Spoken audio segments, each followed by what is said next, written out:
आज इस विशेष पत्रकार वार्ता में अखिल भारतीय कांग्रेस कमेटी के प्रांगण में आदरणीय राहुल गांधी जी का, आदरणीय प्रियंका गांधी जी का, पार्टी के संगठन महासचिव वेणुगोपाल जी का, हमारी उत्तर प्रदेश में सीएलपी की नेता मोना तिवारी जी का और आप सबका मैं स्वागत करता हूं।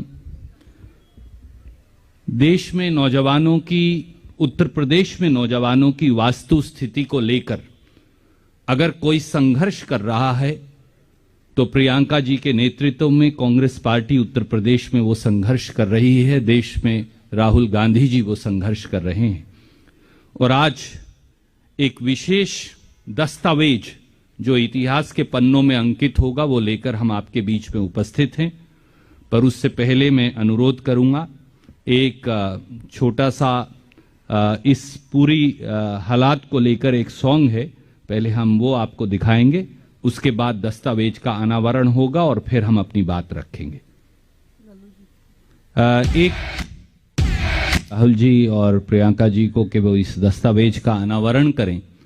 हमारे प्रदेश कांग्रेस कमेटी के जुझारू अध्यक्ष लल्लू जी हमारे बीच में नहीं, क्योंकि वो रास्ते में फॉग के अंदर हैं। मुझे उम्मीद है कि या वो लेट तक पहुंच जाएंगे, नहीं तो उन्होंने मुझे विशेष तौर से दूरभाष पर ये कहा कि मैं आपके समक्ष भी और प्रियंका जी, राहुल जी को भी ये बताऊं कि वो बहुत कीन थे और आज आना चाहते थे, पर क्योंकि रास्ते में वेदर खराब है तो वो पहुंच नहीं पाए।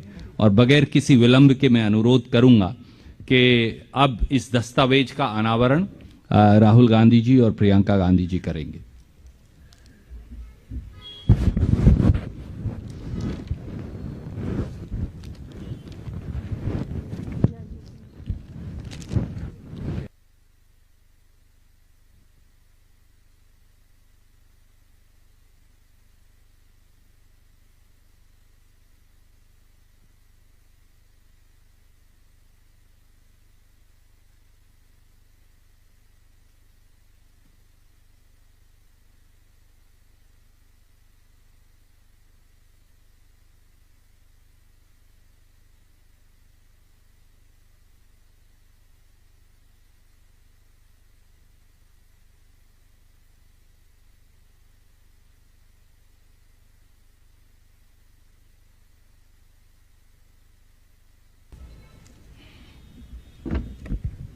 बहुत बहुत शुक्रिया। और अब मैं अनुरोध करूंगा, जो देश के नौजवानों के लिए लगातार लड़ाई लड़ते आए हैं, जिन्होंने बगैर किसी डर के और एक संकल्प के साथ इस देश के युवाओं की लड़ाई लगातार लड़ी है, आदरणीय राहुल गांधी जी से कि वो अपनी बात आपके समक्ष रखेंगे। आदरणीय राहुल जी।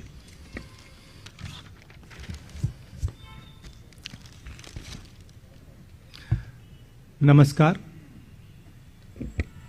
आप सबका बहुत बहुत स्वागत। कांग्रेस पार्टी के जो हमारे नेता स्टेज पे हैं, साइड पे बैठे हैं, आप सबका भी बहुत बहुत स्वागत। यूपी में चुनाव है और देश की और उत्तर प्रदेश की समस्या हिंदुस्तान के हर युवा को मालूम है। कांग्रेस पार्टी आज यहां उत्तर प्रदेश का युवा मैनिफेस्टो रिलीज कर रही है। सोच ये है कि यूपी के युवा का जो भविष्य है उसके लिए कांग्रेस पार्टी के खोखले शब्द नहीं मगर एक स्ट्रेटजी, रोजगार हम आपको कैसे दिलवाएंगे, किस प्रकार हम आपको रोजगार दिलवाएंगे। ये नहीं कि हम आपको कह दें कि भाई हम आपको 10 लाख, 20 लाख, 30 लाख, 40 लाख रोजगार देंगे, मगर कैसे देंगे, ये इस मैनिफेस्टो में हमने लिखा है। और ये मैनिफेस्टो सिर्फ कांग्रेस पार्टी की आवाज नहीं है।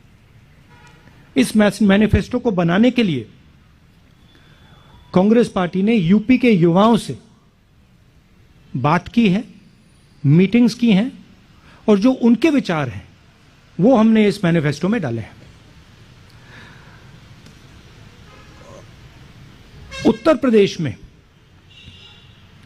हर रोज, हर 24 घंटे तकरीबन 880 युवा रोजगार खोते हैं।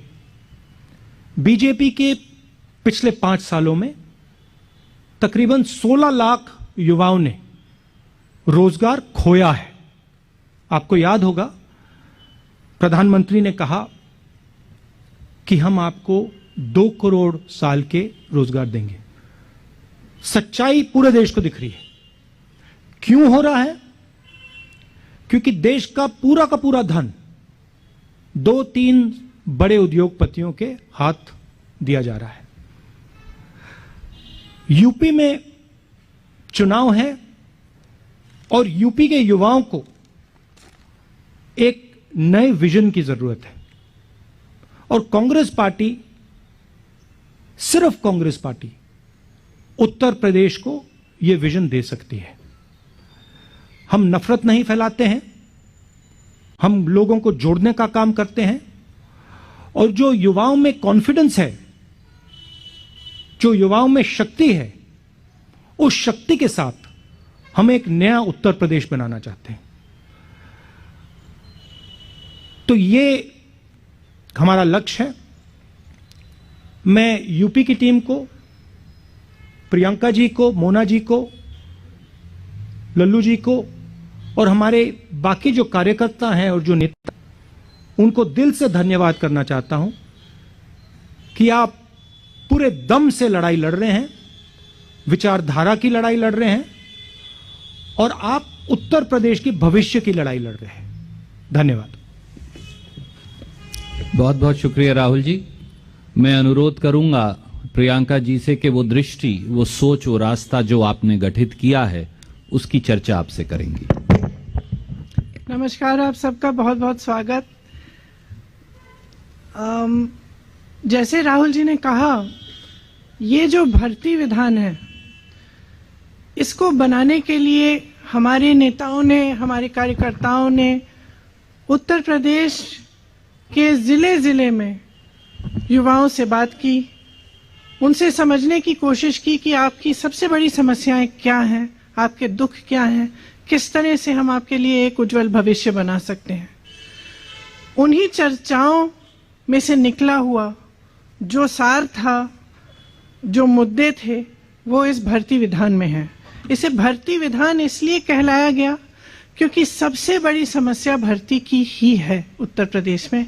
जहां जहां हम गए हैं, जिन नौजवानों से बात की है, उनकी पीड़ा बाहर आई है। उन्होंने, वो दुखी हैं, त्रस्त हैं, क्वालिफाइड हैं, नौकरियां नहीं मिलती, बड़ी बड़ी घोषणाएं होती हैं, रोजगार नहीं दिए जाते। कोई कहता है 25 लाख नौकरियां दिलवाएंगे, कोई कहता है 20 लाख, लेकिन उनको कभी ये नहीं समझाया जाता कि ये कैसे होगा, किस तरह से ये रोजगार आपके लिए बनाए जाएंगे। हमारा ये प्रयास रहा है कि जो नौजवानों की समस्याएं हैं, वो सब इसी भर्ती विधान में उनको सुलझाने का एक हमने खाका तैयार किया है। तो इसमें जिस तरह से, मैं इसके कुछ डिटेल्स आपको अब दूंगी, जिस तरह से रोजगार की समस्या है, हम कह रहे हैं, कांग्रेस पार्टी ने घोषणा की है कि हम 20 लाख रोजगार दिलवाएंगे, जिसमें से 8 लाख रोजगार जो आरक्षण के प्रावधान है उनके तहत ही महिलाओं को भी मिलेंगे। अब ये कैसे मिलेंगे, ये हमने यहाँ कहा है। हमें मालूम है कि रोजगार के विषय में और खास तौर से भर्ती के विषय में जो परीक्षाएं होती हैं, उनका जो तरीका है, जिस तरह से उनको किया जा रहा है, जितने घोटाले हैं, जिस तरह से पेपर लीक किए जाते हैं, जिस तरह से परीक्षा देने के बाद वो परीक्षा रद्द की जाती है, इससे बहुत ही पीड़ा है नौजवानों में। इसीलिए एक पूरा सेक्शन इस भर्ती विधान में हमने डेडिकेट किया है, इसलिए कि किस तरह से ये परीक्षाएं जो हैं, इनमें जो समस्याएं आ रही हैं, जो घोटाले होने, इनको दूर हम किस तरह से करेंगे। सा जो टूट गया है नौजवानों का सरकार में और इस बात में कि उनको रोजगार मिलेगा, उसको हम किस तरह से अब दोबारा निभा पाएं। इस विधान में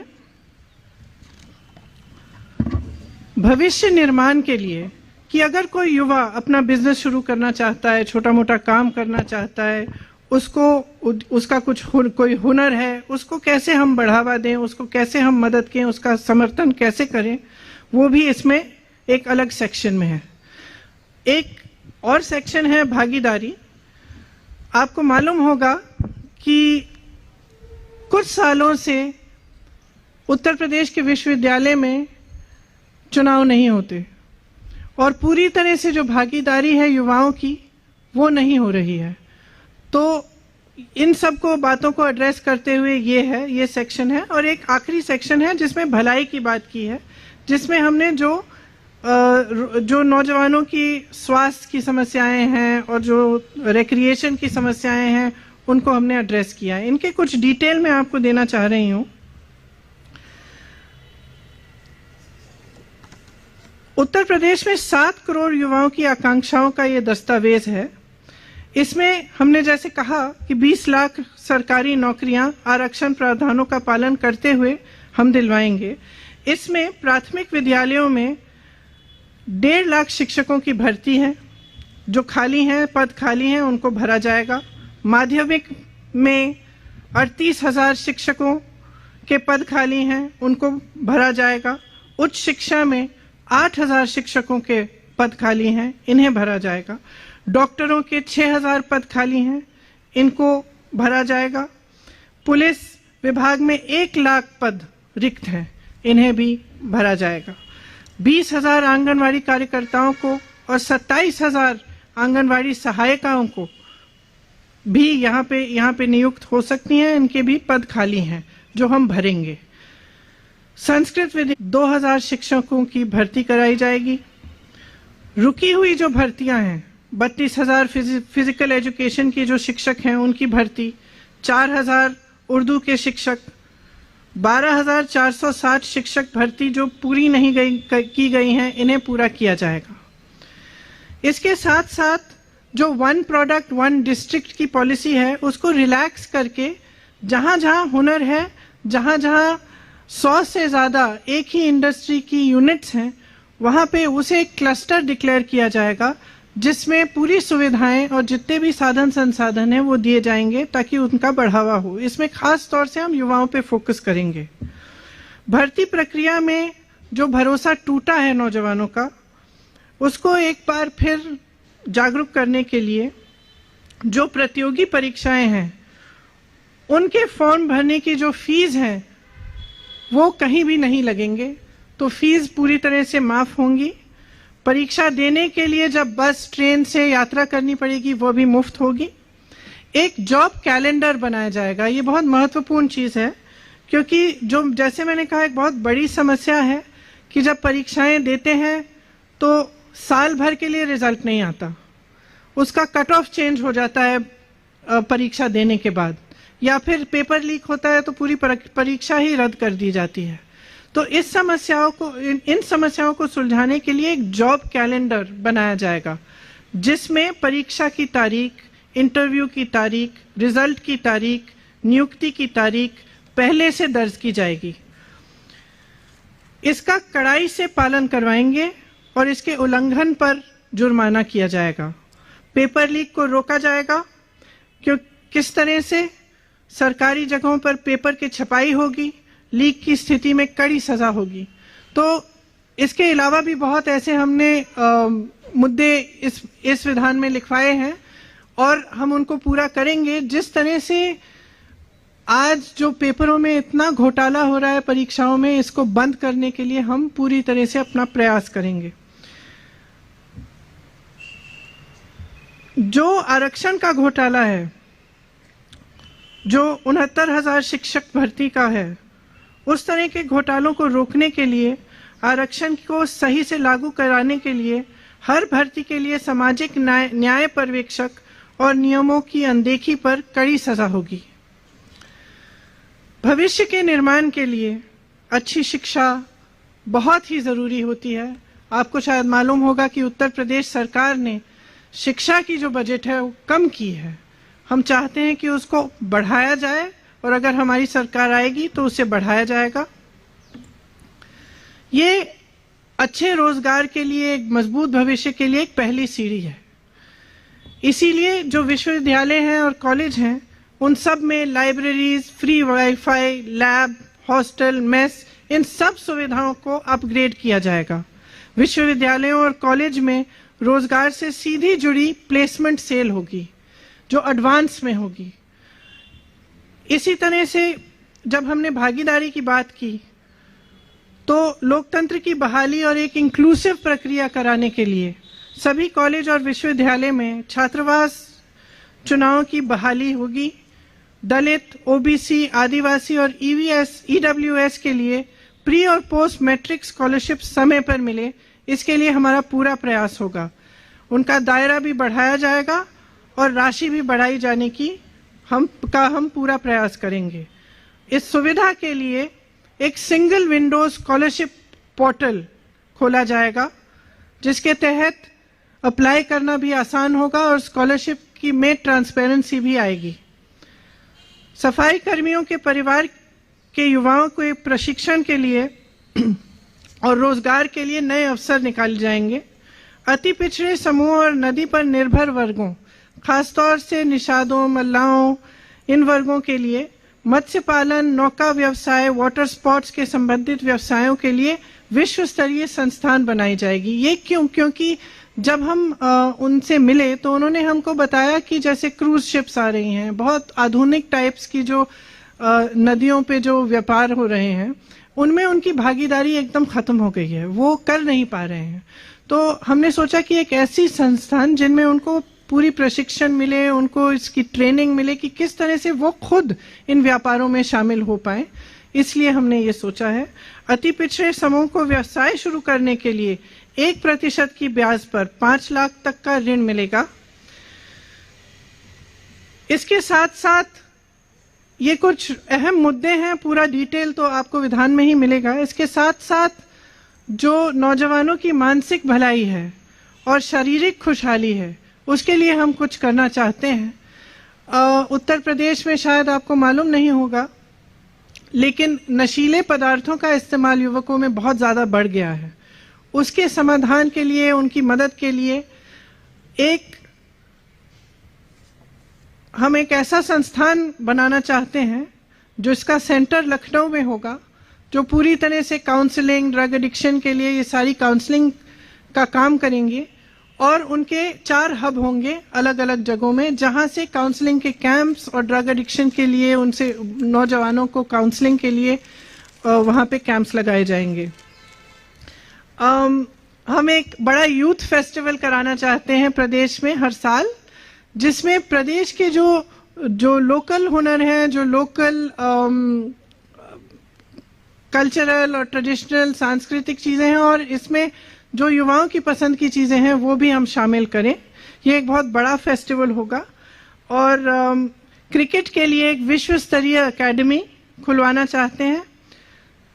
खेलों में स्थानीय कौशल को बढ़ावा देने के लिए एक एकेडमी की स्थापना, लेकिन जो स्थानीय कौशल है, जैसे सोनभद्र में तीरंदाजी है, पश्चिमी उत्तर प्रदेश में कुश्ती बहुत होती है, उस तरह से उन्हीं जोन्स में ऐसी एकेडमीज बनाना जिनसे ये जो स्किल्स हैं इनको बढ़ाया जा सके।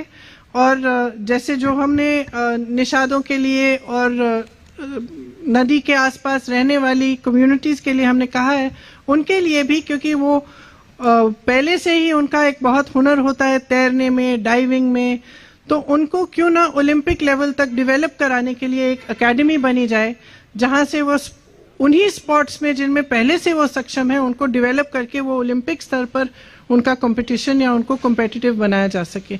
ये सब बातें हैं इस भर्ती विधान में, लेकिन इसके अलावा बहुत और बातें हैं। हमारा प्रयास ये रहा है कि हम प्रचार के समय भी और आगे भविष्य में भी हम नकारात्मक बातों को करने के बजाय प्रदेश के भविष्य के लिए, उनके नौजवानों के भविष्य को बनाने के लिए सकारात्मक बातें करें। हमने जो खाका तैयार किया है ये एक कमिटमेंट है जिसे हम पूरा करेंगे। अगर हमारी सरकार आएगी तो हम पूरा प्रयास करेंगे कि इसमें जो भी लिखा है वो उत्तर प्रदेश के नौजवानों के लिए पूरा करें, ताकि आपकी भविष्य की ठोस बात हो, आपको नकारा नहीं जाए। आज जो प्रचार चल रहा है वो ज्यादातर नकारात्मक प्रचार है या फिर जाति पर आधारित सांप्रदायिक प्रचार है। हम चाहते हैं कि विकास पर बात हो, चुनाव में आपके भविष्य की बात हो और आपका भविष्य उज्जवल बने। इसी के साथ शायद मैं सुरजेवाला जी अगर कुछ प्रश्न। बहुत बहुत शुक्रिया प्रियंका जी। एक नए रास्ते की शुरुआत उत्तर प्रदेश में कांग्रेस पार्टी कर रही है, जो पूरे देश को रास्ता दिखाएगी। अब हम आपके प्रश्न लेंगे। Can we begin with PTI, mister Sanjeev. Rahul ji, आपने पहले महिलाओं के लिए आरक्षण किया उत्तर प्रदेश में, फिर अब युवाओं के लिए घोषणा पत्र लेके आए, तो आप बताएंगे कि इसकी जरूरत क्या पड़ी? Is it a way to find new political space in Uttar Pradesh, और as Randeep ji said it's a new beginning, मतलब राजनीतिक जमीन खोजने की जरूरत पड़ रही है क्या? Our understanding and our belief is that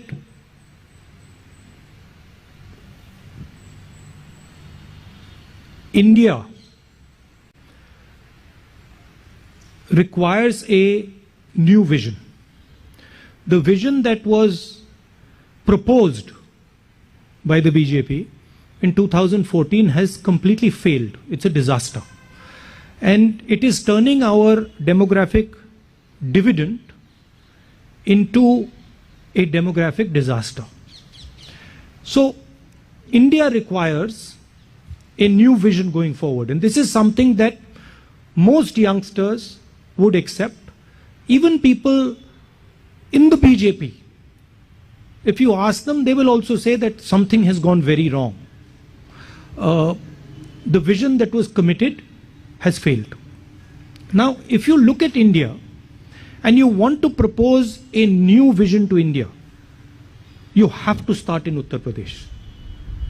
Every state is important, but Uttar Pradesh occupies a weight that no other state occupies. So we are proposing a new way of doing things, a new imagination for Uttar Pradesh. Youngsters in Uttar Pradesh understand very well that the last 20-25 years have not really got them anything. Uttar Pradesh, which used to lead the country in jobs, in fact, if you think about it, Uttar Pradesh was the center of the resistance to the British. Uttar Pradesh was where the constitution, where these very far-reaching ideas came from.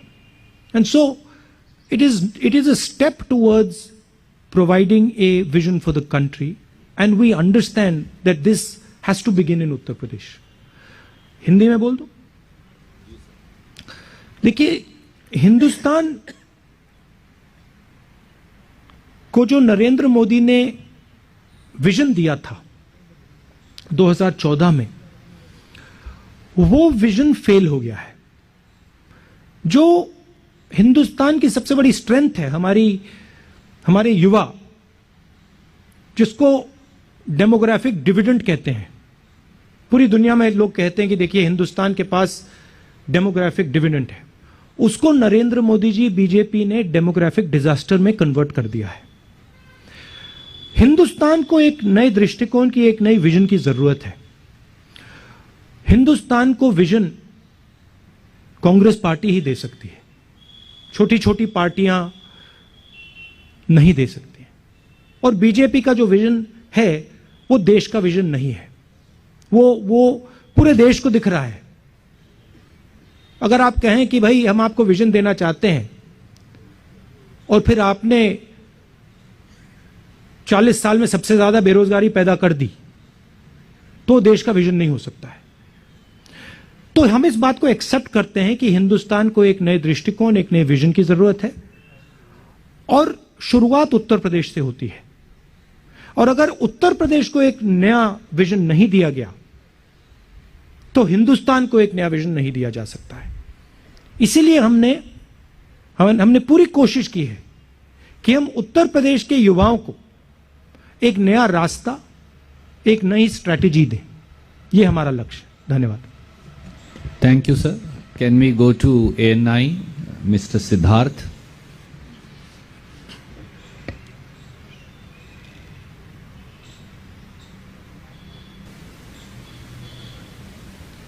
Mic on कर दीजिए please. Hello. नमस्कार ma'am, मेरा सवाल आपसे ये है कि आपने रोजगार के वादे की बहुत सारी भरमार यहाँ रखी है, रिसर्च आपने बहुत करी, लेकिन अगर नीति आयोग की रिपोर्ट के ऊपर जाएं तो उत्तर प्रदेश गरीब राज्यों में तीसरे नंबर पर आता है और प्रायोरिटीज उत्तर प्रदेश के अंदर और भी बहुत हैं, किसानों की है और सब बात है। तो कैसे आप लोग पैसा इकट्ठा कर पाएंगे, कैसे इस चीज को मीट कर पाएंगे? देखिए आपने कहा कि हमने बहुत रिसर्च किया है, और 20 लाख में से, जब हम 20 लाख नौकरियां कह रहे हैं, 20 लाख में से 12 लाख नौकरियों के लिए सरकार के लिए पद हैं और पैसे भी हैं, उन्होंने वो पद खाली रखे हुए हैं। उसमें से जो 8 लाख नौकरियां हैं वो हम स्किल पे बेस्ड और एंटरप्रेन्योरियल तरह से, किस तरह से हम बढ़ावा देके वो रोजगार क्रिएट करेंगे, उसका भी पूरा रिसर्च है और हमने पूरी तरह से उसमें ये स्पेल आउट किया है। तो हम कोई भी खोखला वादा नहीं कर रहे हैं। इसके लिए सरकार के पास खूब पैसा है। सरकार की जब नीति सही होती है तो जो सरकार के पास सुविधाएं हैं और जो सरकार के पास साधन हैं वो सही चीज के लिए इस्तेमाल किए जाते हैं। आज उत्तर प्रदेश में असलियत ये है कि अगर आप विज्ञापन देखेंगे और आप देखेंगे कि योगी जी अपना विज्ञापन कितना करते हैं, चाहे दिल्ली में चाहे उत्तर प्रदेश में, शायद ही उसकी जो बजट है कुछ और चीजों से ज्यादा है जिसमें हमारा ध्यान होना चाहिए। जैसे अगर हम सेहत को लें, हम शिक्षा को लें, इनमें कम क्यों किया गया है बजट? क्योंकि आपका ध्यान कहीं और है और आप उस वजह से आपके पास सुविधाएं नहीं है, आप कहते हैं कि पैसा नहीं है, साधन नहीं है कंप्लीट करने का। एक्चुअली सच्चाई है कि है, आप करना नहीं चाहते। तो हम कांग्रेस पार्टी में ये कह रहे हैं कि हम करना चाहते हैं, हमारी सरकार आएगी तो सही चीजों पे फोकस होगा और जो सरकार के पास फंड्स हैं, जो सरकार के पास साधन है, वो पूरी तरह से रोजगार देने में, किसानों की मदद में, लोगों की शिक्षा में, सेहत में लगाई जाएंगी। Thank you, ma'am. Can we go to the third agency, Anjali from UNI?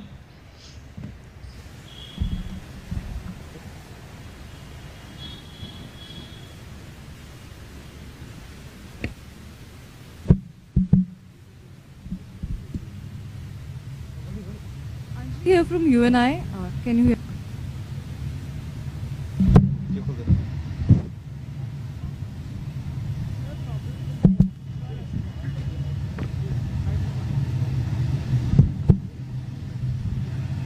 Hello. Yeah. Ma'am, my question is, right now you all talked about a new vision for Uttar Pradesh, a new vision for the country.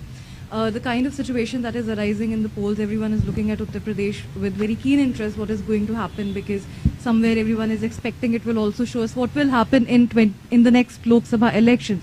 So my question here is to give this new vision, to bring this new vision, as Mr. Rahul Gandhi just said, that smaller parties cannot bring this vision. Congress has to be there. So in case after the polls there's a hung assembly in Uttar Pradesh or whatever.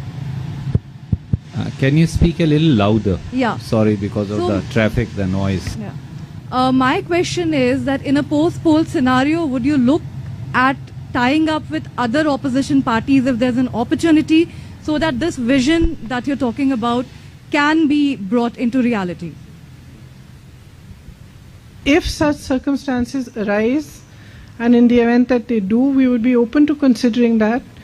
I would say that if such a situation arises, then we would certainly want our agenda for the youth and for women to be fulfilled if we were going to be part of any such dispensation.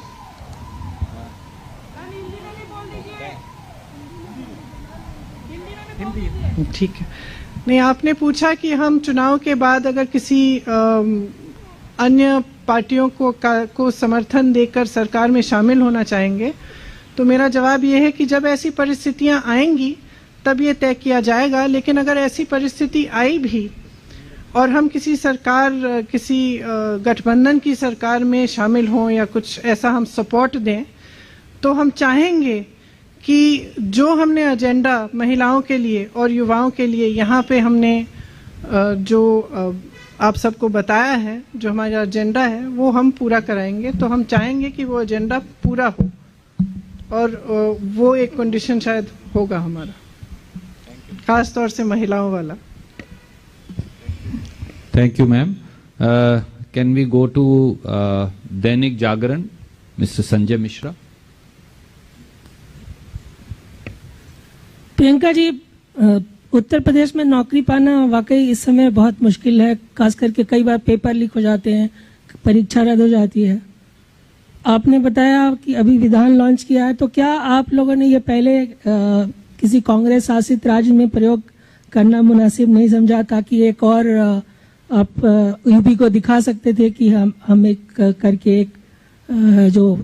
एक साक्ष्य दिखा सकते थे।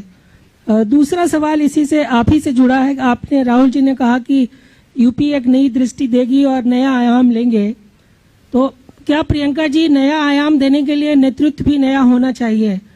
तो दो लोग जो सत्ता के वहां दावेदार हैं वो चुनाव लड़ रहे हैं, तो आप नया आयाम देने के लिए क्या चुनाव लड़ेंगी यूपी में अभी, और कहां से लड़ेंगी?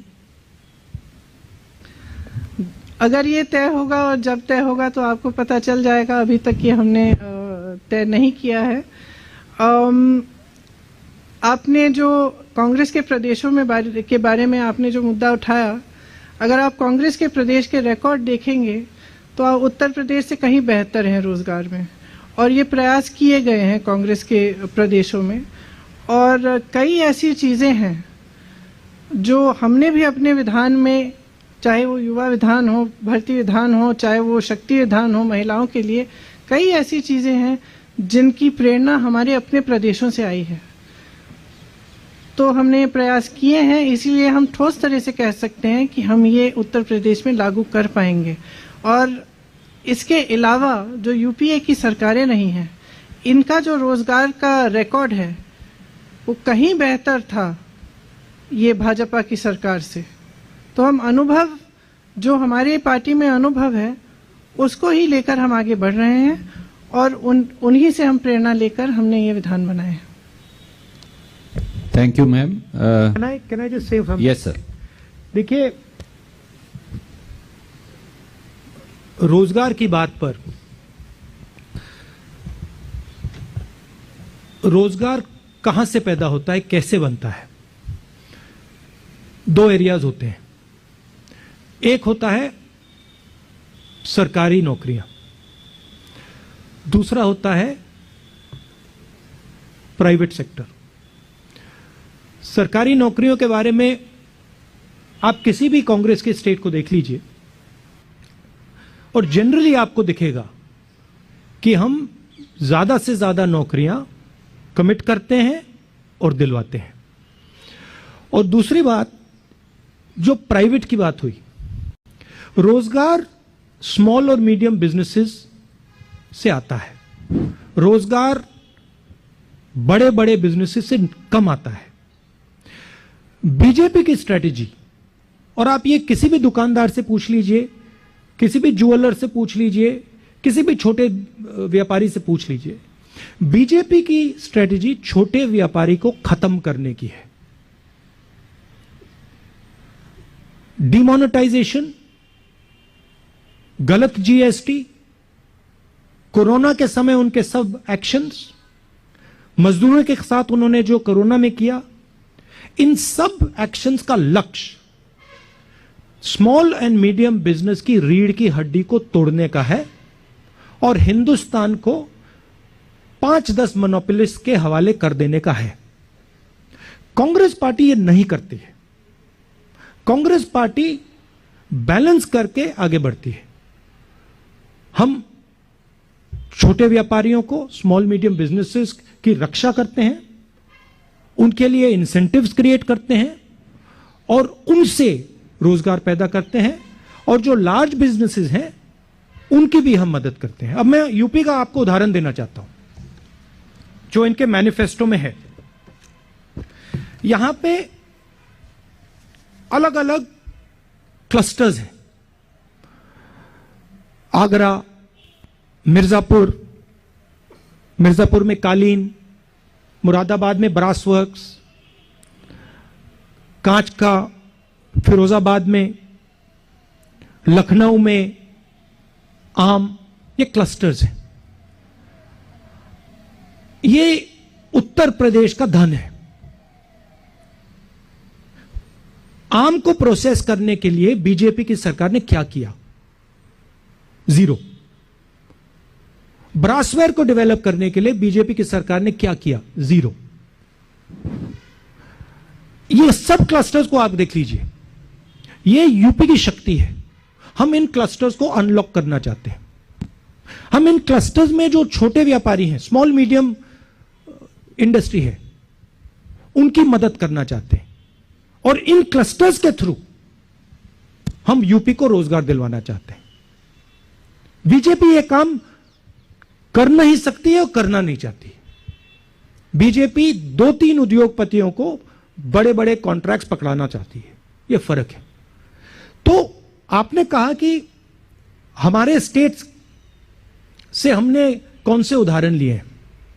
प्रियंका जी ने आपको समझाया कि हमने अलग अलग उदाहरण अलग अलग स्टेट से लिए, मगर मैं आपको कह रहा हूं कि अगर आपकी सेंट्रल स्ट्रेटजी, आपकी नीयत ही गलत है, तो आप रोजगार पैदा ही नहीं कर सकते हो। और अगर आप आज देखें कि 14 करोड़ हिंदुस्तान के युवाओं ने रोजगार खोया है, इसका कारण डिमोनेटाइजेशन, गलत जीएसटी और कोरोना के समय जो सरकार ने एक्शंस लिए वो है। और कांग्रेस पार्टी इस तरीके का काम कभी नहीं कर सकती। Thank you. Thank you sir. Ashish from ABP. Thank you Randeep ji. Good afternoon ma'am. Good afternoon sir. मेरा सवाल आप दोनों से ही है, राहुल जी और प्रियंका जी। घोषणा में आपने अपने इस घोषणा पत्र में बड़े बड़े वादे किए हैं। कांग्रेस का ये कमिटमेंट, राहुल जी, जो बातें आप अभी कर रहे थे, ये हमेशा से रहा है, रहा होगा भी। इसके बावजूद 32 साल से सर वहां पर आप सरकार में नहीं हैं, संगठन को भी कमजोर माना जाता है। फिर भी प्रियंका जी के नेतृत्व में बड़े बड़े दावे किए जा रहे हैं। मेरा सवाल ये है कि ये आपका कमिटमेंट है या अपनी रेलेवेंस ढूंढने की कोशिश है?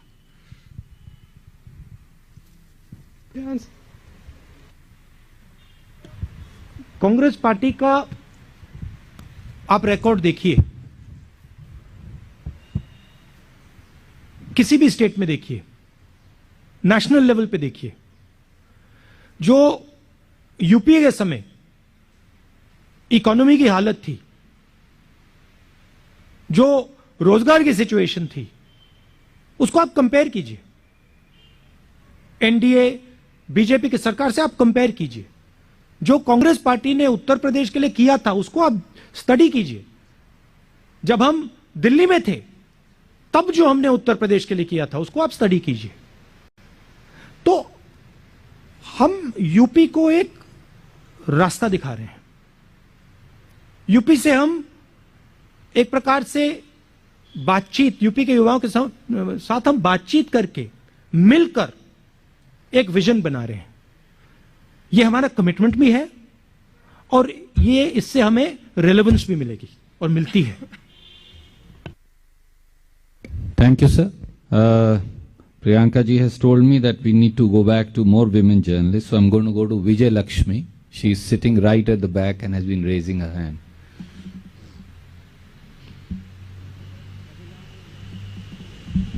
Hello, good afternoon everyone.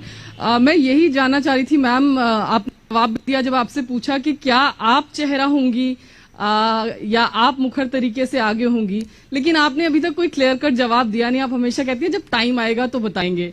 क्या बिना चेहरे के, क्योंकि पंजाब में हम देख रहे हैं कांग्रेस कह रही है कलेक्टिव लीडरशिप में कांग्रेस पार्टी जाएगी, क्या किस मुख्यमंत्री के चेहरे को लेकर अक्सर सवाल उठते रहते हैं? आपको किसी और का चेहरा दिख रहा है जी यूपी में कांग्रेस पार्टी की तरफ से? जी, तो फिर तो आप ही चेहरा है मतलब? अब दिख तो रहा है ना सब जगह मेरा चेहरा। जी, ठीक है। Thank you ma'am. Can we go to Mohit Dubey from news nation?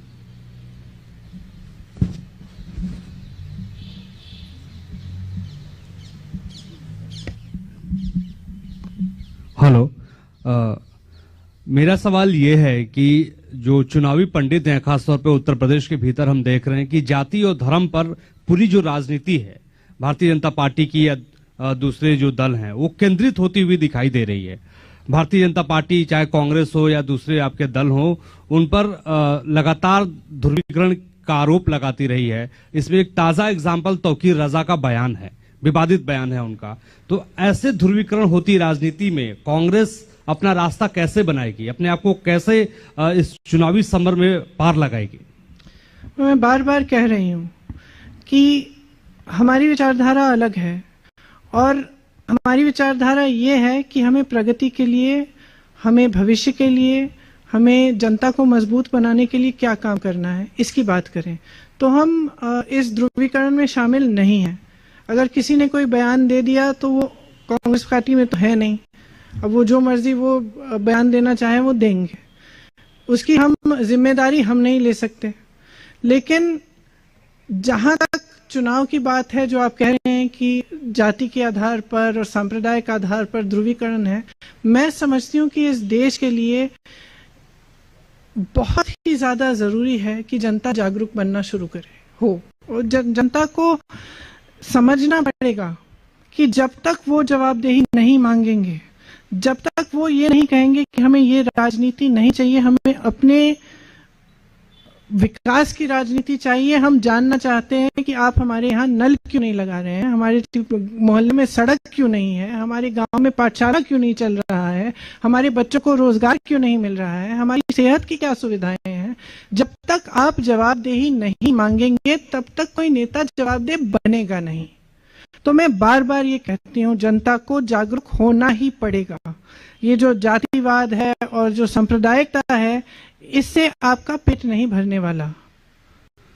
इससे सिर्फ और सिर्फ कुछ राजनीतिक दलों का फायदा होगा जो आपको गुमराह करना चाहते हैं, जो जानते हैं कि चुनाव के सामने आपके पास आएंगे और सिर्फ जाति के आधार पर, धर्म के आधार पर उनको वोट मिल जाएगा।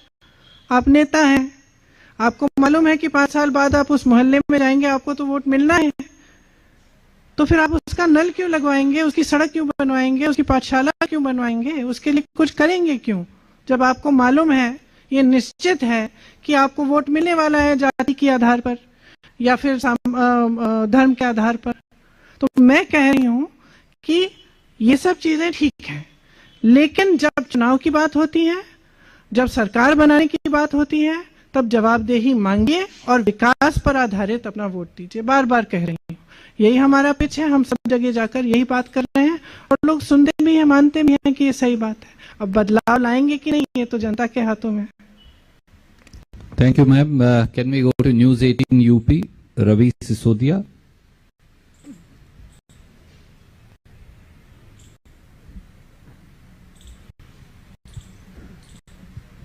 Hello ma'am, hello ma'am, covid से पहले आपने बड़ी बड़ी रैलियां भी की, बड़े प्रचार भी हुए थे उत्तर प्रदेश में। अब जिस तरह से कई रिस्ट्रिक्शंस हैं कोविड को लेकर, तो कांग्रेस कितनी तैयार है डिजिटली, क्या वर्चुअल रैली को लेकर किस तरह की तैयारियां हैं मैम? हमने जो अपना डोर टू डोर कैंपेन था उसको काफी हद तक काफी ज्यादा बढ़ा दिया है। उसके अलावा जो हम टाउन हॉल्स वगैरह कर रहे थे, जो फिजिकल थे, अब वो वर्चुअल हो गए हैं और शायद शुरू भी हो गए हैं, ऑनलाइन आ गए हैं, फेसबुक पे लाइव होते हैं, फेसबुक लाइव्स कर रहे हैं। तो हमने जितना हम ऑनलाइन कर सकते हैं उसका प्रयास हम कर रहे हैं और डोर टू डोर पर ज्यादा ध्यान दे रहे हैं। Can we go to Bharat Samachar UP, mister Ravi Saraf? Hello Priyanka ji, आपने पहले महिलाओं की बात की और 40% टिकट भी दिया। इस बात का आपको अंदाजा है या फिर डर है कि महिला प्रत्याशी जो कांग्रेस पार्टी की जिसको आपने टिकट दिया है वो हार सकती है, या फिर कांग्रेस पार्टी को बड़ा एक नुकसान उत्तर प्रदेश से उठाना पड़ सकता है? नहीं, बिल्कुल नहीं, कोई डर नहीं है। महिलाओं को सशक्त करने के लिए एक पहला कदम है और जैसा भी परफॉर्म करें वो सशक्त होंगी इस कदम से। और ये एक ऐसा कदम है जो मेरे ख्याल से अंत में हर प्रदेश में अंत में मानना पड़ेगा कि 40% कम से कम महिलाओं की भागीदारी होनी चाहिए, क्योंकि महिला जो है 50% है आबादी की। आप पूरी तरह से राजनीति में नकारी गई है, तो उसका हक है कि उसको नकारा न जाए और उसको सशक्त करना हमारा कर्तव्य है। तो बिल्कुल कोई भय नहीं है। Thank you ma'am. Uma Shankar ji from NDTV.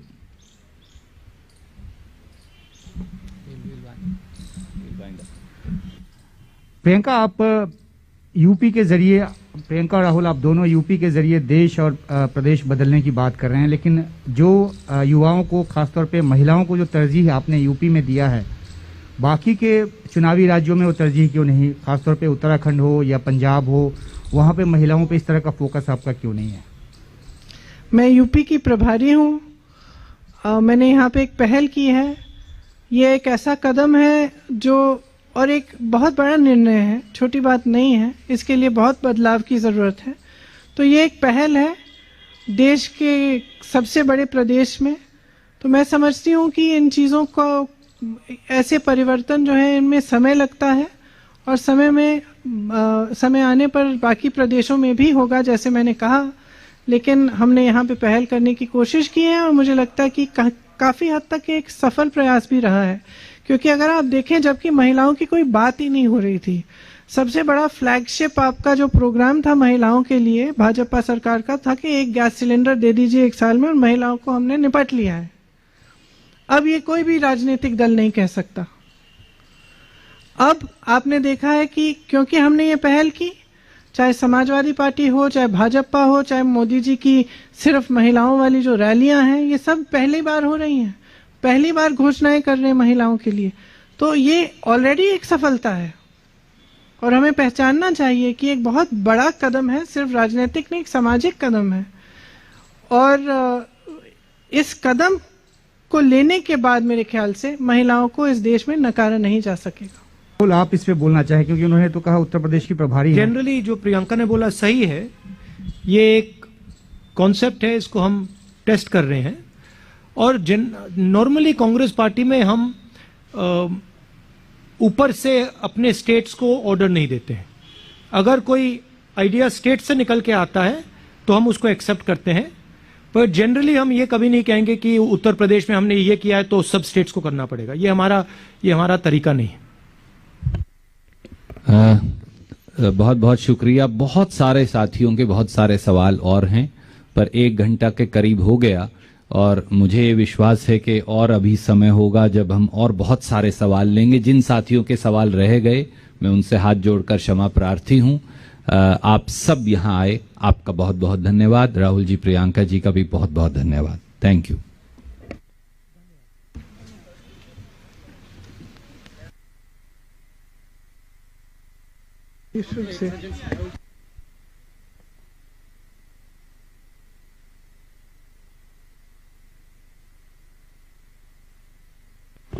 मैंने उस पे जो अपना ओपिनियन था मैंने कह दिया है।